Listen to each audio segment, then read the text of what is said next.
Magsiupo ang lahat.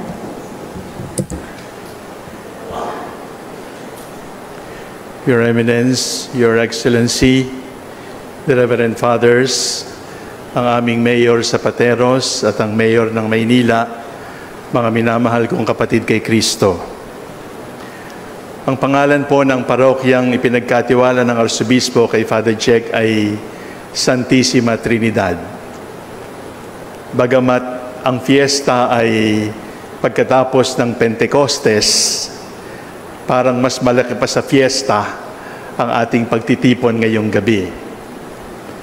Pero ang totoo naman po ay hindi lamang Sunday pagkatapos ng Pentecostes ang fiesta ng Santissima Trinidad. Sapagkat kung tutuusin, araw-araw po ay fiesta ng Holy Trinity. Araw-araw po ay fiesta ng Santissima Trinidad. Di ba araw-araw gumagawa tayo ng tanda ng krus sa ngalan ng Ama at ng Anak ng Espiritu Santo? Bago magdasal, pagkatapos magdasal, bago kumain, pagkatapos kumain, bago matulog, pagkagising, minsan bago pa pumasok sa basketball court, gumagawa rin ng sign of the cross. Gumagawa tayo ng sign of the cross kapag tayo nagdadasal sa patay, nagdadasal sa buhay, buhay na buhay, Santissima Trinidad, araw-araw ng ating buhay. At Santissima Trinidad po ang pangalan ng ating parokya. Balikan natin yung Santissima Trinidad para sa ating buhay, lalo na dito sa parokyang ito. Kapag tayo ay gumawa ng sign of the cross, anong kamay ginagamit natin? Kanang kamay. Bakit kanan? Basta. Kapag tayo ay sumumpa sa watawat, nagsumpa ang mag-asawa sa kasalan, kanang kamay. Nag-uusapang sapagkat ang kanang kamay ay kamay ng kapangyarihan at kamay ng karangalan. Ibig sabihin po, karangalan natin itinataya ko sa Diyos. Kapangyarihan natin itinataya ko sa Diyos.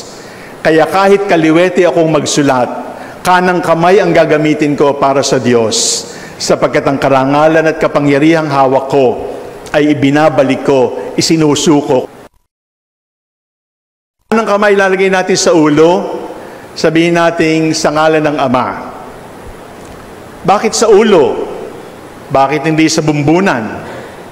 Bakit hindi sa kilay? Bakit dito sa noo? Alam ko na sagot. Basta. Sa loob ng ating ulo, sana mayroong utak. At yung utak sumasagisag sa ating isip, kaya nilalagay natin dito para sabihin, ang aking isip ay para sa Diyos. At bababa sa dibdib, sapagkat sa loob ng dibdib, naroon ang ating puso. At ang puso ay tanda ng pagmamahal, kaya ang ibig kong sabihin, ang aking isip para sa Diyos, ang aking pagmamahal ay para sa Diyos. At ilalagay natin sa kaliwang balikat, tatawid sa kanang balikat. Bakit balikat? Ang balikat ay nag-uugnay sa ating braso. At ang balikat nag-uugnay sa braso at sa ating katawan. Ang ibig sabihin, ang aking pagkilos ay para sa Diyos. Ang aking isip para sa Diyos. Ang aking pagmamahal para sa Diyos. Ang aking pagkilos para sa Diyos. At pagkagaling dito, pagsasamahin ng dalawang kamay, at sasabihin nating Amen. Huwag na huwag niyong ilalagay yung kamay dito. Dito po. At sasabihin nating Amen. At ito, yung piyesta ng Santissima Trinidad na hindi lamang pang June, kundi araw-araw kapag ginagawa natin. Bakit ko sinasariwa para sa inyo ang tanda ng krus? Kanang kamay, karangalan at kapangyarihan. Noo, ang isip ko para sa Diyos. Dibdib, pagmamahal ko para sa Diyos. Balikat, pagkilos ko para sa Diyos. Amen? Ang aking buong pagsang-ayon, binibigay ko sa Diyos. Bakit? Sapagkat ito ang ipinagkatiwala ng Arsobispo kay Father Jack. Sa hapong ito, opisyal, tinataya ni Father Jack ang lahat ng karangalan, lahat ng kapangyarihan, bawat hininga na ibibigay sa akin ng Diyos, ibibigay ko para sa parokyang ito. At parishioners ng Santissima Trinidad, kapag naramdaman ninyo na hindi na ibinibigay ni Father Jack ang kanyang buong pagkatao para sa inyo at para sa Diyos, magreklamo kayo. Sapagkat mayroong kayong karapatan mula sa aming mga pari na ibigay namin ang lahat-lahat. Wala nang ititira sa amin. Kapangyarihan, karangalan, hininga, alay sa Diyos. Naririto si Father Jack, ang kanyang isip para sa Diyos, at tuturuan kayo na sa pamamagitan ng isip, makilala din natin ang Diyos. Kaya pag may seminar, kapag may recollection, kapag mayroong formation, at niyayaan kayo ni Father Jack, pumunta kayo. Sapagkat hindi nyo maaaring mahalin ng Diyos kapag hindi nyo siya kakilala. At tungkulin ni Father Jack, ipakilala sa inyo kung sino ang Santissima Trinidad. Bababa sa puso ang aking pagmamahal para sa Diyos. Walang asawa si Father Jack. Hindi siya mag-aasawa. Nangako na siya nung siya'y gawing pari. At ang hahalikan lang niya araw-araw ay yung altar bago magmisa, pagkatapos ng misa. Sapagkat ang altar ay sagisag kay Jesus at si Jesus lang ang kanyang mamahalin. At kung makita ninyo,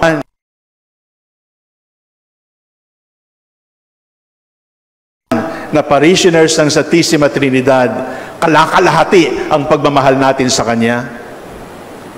Kung ang pari ay nagbibigay ng halimbawa na ang aking buong pagmamahal ay para sa Diyos, ang parishioners na ipinagkatiwala sa Kanya, buong pagmamahal din dapat ibigay sa Diyos.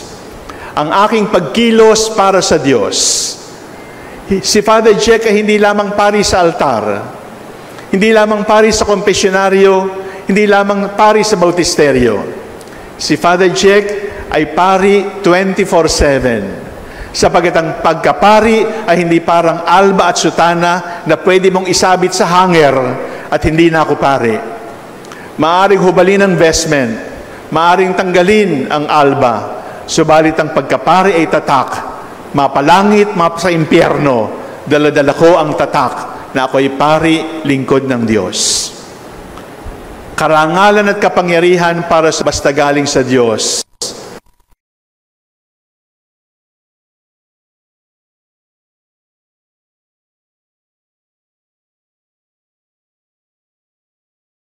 Amen ang aking tugon. Bakit ko sinasabi ito sa inyo? Pwede ko namang kausapin na lang si Father Jack at ipaalala sa kanya ang kanyang tungkulin. Sinasabi ko ito sa inyo sapagkat hindi makakaya ni Father Jack na ang kanyang lahat ng kapangyarihan at karangalan ay itaya sa Diyos. Hindi makakaya ni Father Jack na ang isip niya ay para lamang sa Diyos, ang pagmamahal niya ay para lamang sa Diyos, ang pagkilos, ang pamumuhay niya ay para lamang sa Diyos. Hindi niya makakaya ito kapag hindi ninyo siya tinulungan. At kaya ko sinasabi ito sa inyo ay sapagkat kailangan ni Father Jack ang tulong ninyo. Araw-araw, gagawa tayo ng tanda ng krus. At sa bawat tanda ng krus, kapangyarihan, karangalan, taya sa Diyos. Isip at pagmamahal, pagkilos at pamumuhay, taya sa Diyos. Amen. Pagsuko sa kalooban ng Diyos. Bigay na bigay para sa Diyos. Ito ang kalooban ng Diyos para kay Father Jack. Ito ang mission ni Father Jack para sa inyo. Tulungan ninyo siya na maging mabuting pari ng Santissima Trinidad. Tutulungan kayo ni Father Jack na ang Santissima Trinidad ay manatiling matibay na tatak ng ating buhay Katoliko, buhay pamayanan sa parokyang ito. Father Jack, taya na ang lahat. Kapangyarihan, karangalan, wala ka nang isusubi para sa Diyos na lahat. Isip, pagmamahal, wala ka nang ititira. Sa Diyos at Diyos ka lamang. Pagkilos at pamumuhay, sana makita namin, Diyos lamang talaga ang pinaglilingkuran. At sa bawat amen na aming sasambitin, sa bawat panalangin na iyong iaalay, sana araw-araw sumunod ka sa kalooban ng Diyos upang sa takdang araw, sa iyong huling hininga, ang lahat ng itinaya mo, makita mo sa bahay ng Ama. Jesus Christ, the Son of God, was born for you and me. He came to bring the good news, from sin to set us free. The blind, the deaf, the lame, the poor, His power meant to see. He gave His life upon the cross, eternal life the key.